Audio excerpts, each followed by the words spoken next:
පහුගිය ඉරිදා ක්ලාස් එකේදී කරපු කොටසට එනකම් මෙතන මේ තියෙන්නේ. එතනින් එහාට කරගෙන යන විදිහ මම පැහැදිලි කරගෙන යන්නම්. හරි. එතකොට අපි මැද කොටස තමයි ගොතාගෙන යන්න ඕන මුලින්ම. මේකෙදී අපි තියෙන නූල් ප්‍රමාණය කොටස් දෙකකට වෙන් කර ගන්නවා. එහෙම වෙන් කරගෙන මැදට එන නූල් දෙක ගන්න ඕන. අපි ඩයමන්ඩ් ෂේප් එක ගොතන්නේ මේ විදිහට. මෙතනදී මම වම් අත පැත්තට 5ක්, දකුණු අත පැත්තට 5ක් වෙන විදිහට නූල් අයින් කරගෙන මැද දෙක තෝර ගන්නවා ඩයමන්ඩ් ෂේප් එක හදාගෙන යන්න. එතකොට මේකදී මම ඉස්සරෝම වම් අත පැත්ත ගොතන්නේ. එතකොට අපි අවශ්‍ය ෂේප් එකට තෝර ගන්න නූල තියාගෙන ඒක වටේ ඩබල් හාෆ් නොට් එකෙන් මේ විදිහට රැප් කරගෙන යන්න ඕන. අපි තෝරගත්ත නූල වැහෙන විදිහට කවර් කරගෙන යන්න ඕන ඩබල් හාෆ් නොට් එකෙන්.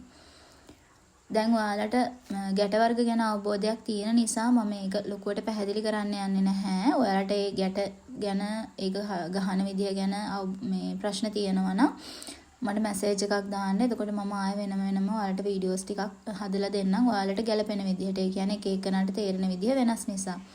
එතකොට දැන් මම මේ විදිහට වෙන් කරගත්ත නූල් පහම ඩබල් හාෆ් නොට් එකෙන් මේ මැද නූලට සම්බන්ධ කරගෙන ඔතා ගන්නවා. මෙන්න මේ විදිහට.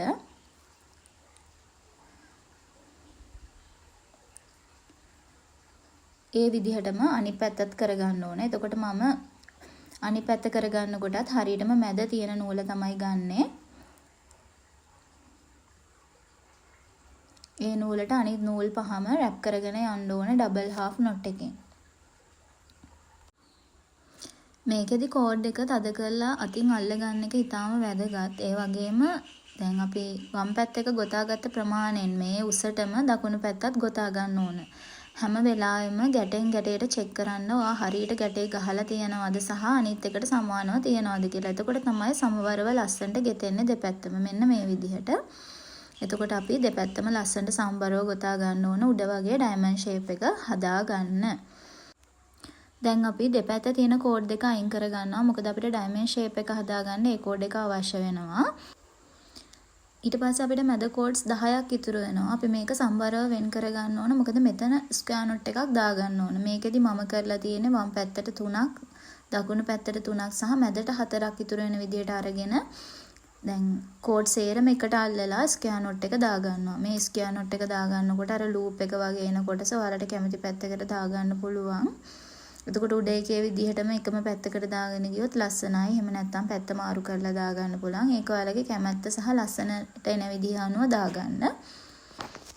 එතකොට ඒ කොටස ඉවරයි. ඊට පස්සේ දැන් ඩයමන්ඩ් ෂේප් එකේ යට කොටස ගොතන්න ඕන. අර අපි අයින් කරපු නූල් කොටස් දෙක අරගෙන ඒ නූල් කොටස් දෙකට අපි දැන් ඩබල් හාෆ් නොට් එකෙන් මේ විදිහට ගොතාගෙන යනවා. මේකෙදි දැන් ඔයාලා මතක තියාගන්න ඕන යට තියෙන නූල් 10ක ප්‍රමාණය පහ පහ දෙපැත්තට තමයි වෙන් කරගෙන ගොතාගෙන යන්න ඕන. ඒක හැම වෙලාවෙම හොඳට මතක තියාගන්න, වෙන් කරලා තියාගන්නවා නම් පහසුයි ඔයාලට.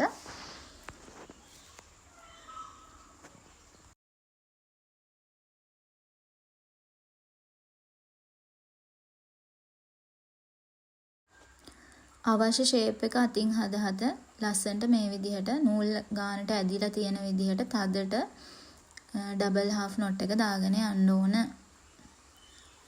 හැම වෙලාවෙම ඩබල් චෙක් කර දාගෙන යන්න හරියට එනවද උඩ එක හා සමානව තියනවද පිළිවෙලට තියනවද කියන එක ගැන. වම් පැත්ත කොටස ඉවරයි. ඊට පස්සේ දැන් මම මේ දකුණු පැත්ත කොටස කරගන්නවා. දකුණු පැත්ත කොටසත් ඒ වගේමයි ඩබල් හාෆ් නොට් එකෙන් රැප් කරගෙන යන්න ඕන.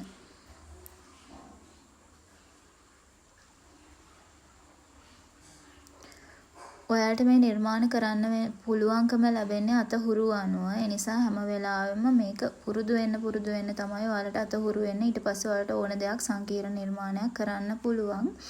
ඒ නිසා මුලදී අමාරුයි කියලා අතාරින්න එපා කිසිම කෙනෙක් කරන්න.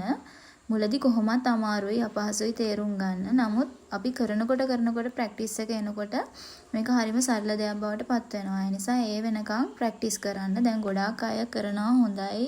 ෆොටෝස් දානවා කරලා ඒ අය මුලින් ඉඳලම හොඳට වැඩ කරපු අය. හරි. එතකොට දැන් මෙතන මේ මැද කොටසත් මම කිව්වා ඔයාලට කැමති පැත්තකින් වම හෝ දකුණ ඔයාලට කැමති පැත්තකින් අරගෙන ආයෙත් මෙතන ඩබල් හාෆ් නොට් එක දාලා එතන ත්‍රිකෝණය එකට සම්බන්ධ කරගන්න පුළුවන්. ඩයමන්ඩ් ෂේප් එක ලස්සනට එකට හිටින්න සම්බන්ධ කරගන්න පුළුවන්.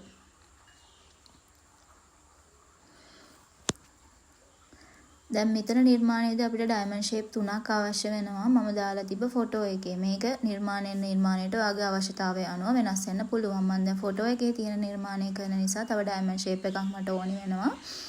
එතකොට මෙතනදීත් මම කරන්නේ දෙපැත්තට කොටස් පහ පහ වෙන් කරලා මැද තියෙන කොටස් දෙක ගන්නවා. මට අවශ්‍ය ඩයමන්ඩ් ෂේප් එක හදාගන්න. එතකොට මම මේ ඔයාලට පැහැදිලි වෙන්න තමයි වෙන් කරලා පෙන්නන්නේ. එතකොට මට එක පැත්තක් ගොතා ගන්න අවශ්‍ය වෙන්නේ නූල් 6ක්. ඒකෙදි අවසානට තියෙන නූල මම තෝරගන්නවා රැප් කරන්න. එතකොට අනිත් නූල් 5 තමයි අර නූල වටේ ලස්සනට ෂේප් එකට ඔත ඩබල් හාෆ් නොට් එකෙන් ගන්න ඕන.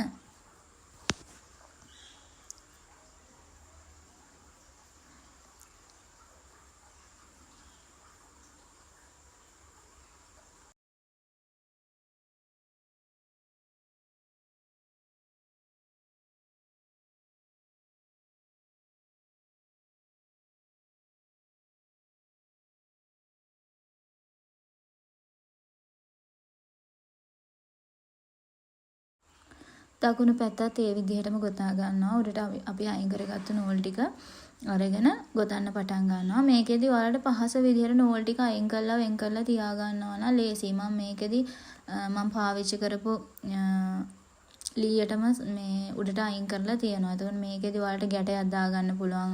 අනවශ්‍ය පොටවල් ටික එකතු කරලා ඒ වගේ ක්‍රම පාවිච්චි කරන්න පුළුවන්. ඔයාලට පහසු විදිහට.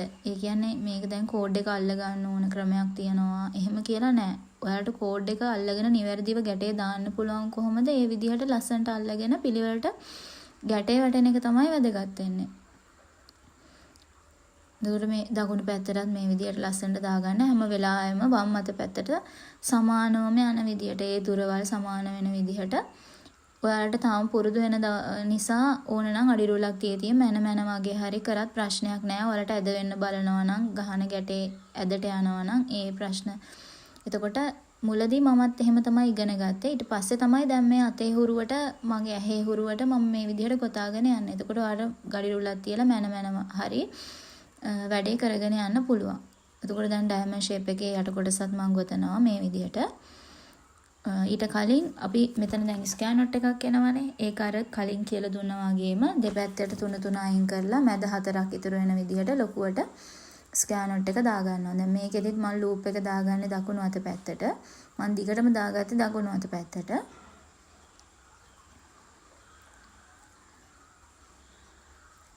දැන් අනිත් කොටසත් ඩයමන්ඩ් ෂේප් එක කම්ප්ලීට් වෙන්න අනිත් කොටසත් අපි අර ඉතුරු කරගත්ත නූල් දෙකට ගොතාගෙන යන්න තියෙන්නේ. පහ පහ නූල් වෙන් කරගෙන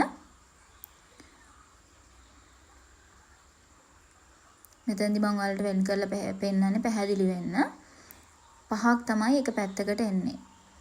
ඔන්න ඩබල් හාෆ් නොට් එක දාගෙන යනවා. ඒ නූල් පහයි අර තෝරගත්ත නූල රැප් කරගෙන යනවා.